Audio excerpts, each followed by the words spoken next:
एक समय की बात है, एक सुंदर राज्य था जिसका नाम विजयपुर था। विजयपुर के राजा का नाम राजा विजय था। राजा विजय अपने न्यायप्रियता और प्रजा के प्रति प्रेम के लिए पूरे राज्य में प्रसिद्ध थे। लेकिन राजा विजय के जीवन में एक ही कमी थी, वह बहुत अकेला महसूस करते थे।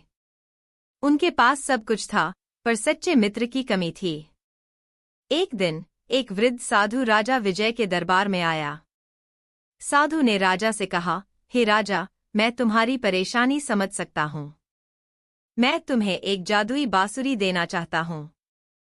यह बांसुरी तुम्हें सच्चे मित्र की प्राप्ति कराएगी। राजा विजय ने साधु का धन्यवाद किया और बांसुरी को अपने पास रख लिया। उस रात राजा ने सोने से पहले बांसुरी बजाई। जैसे ही उसने बांसुरी बजाई, एक सुंदर और चमकदार तोता प्रकट हुआ। तोते का नाम चिरकुट था।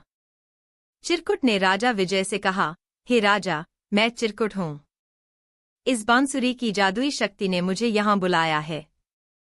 मैं आपका सच्चा मित्र बनना चाहता हूँ। राजा विजय ने खुशी से चिरकुट का स्वागत किया। चिरकुट न केवल बोलने में माहिर था, बल्कि वह बहुत बुद्धिमान भी था। उसने राजा को सलाह दी कि कैसे राज्य को और बेहतर बनाया जा सकता है। राजा विजय और चिरकुट हर दिन साथ में समय बिताते और विभिन्न मुद्दों पर चर्चा करते।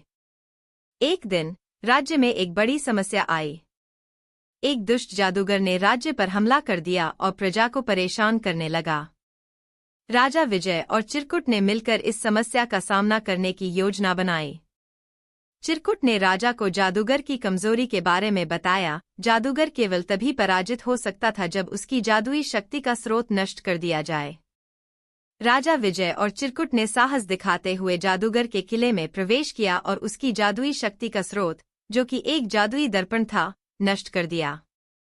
जादूगर की शक्ति खत्म हो गई और वह भाग गया। राजा विजय और चिरकुट की वीरता के कारण राज्य में फिर से शांति और खुशहाली आ गई। प्रजा ने राजा विजय और चिरकुट का जोरदार स्वागत किया और उनकी बहादुरी की सराहना की। शिक्षा: सच्चे मित्र की मदद से किसी भी चुनौती का सामना किया जा सकता है। मित्रता और साहस हमें हर मुश्किल से बाहर निकाल सकते हैं और जीवन को खुशहाल बना सकते हैं।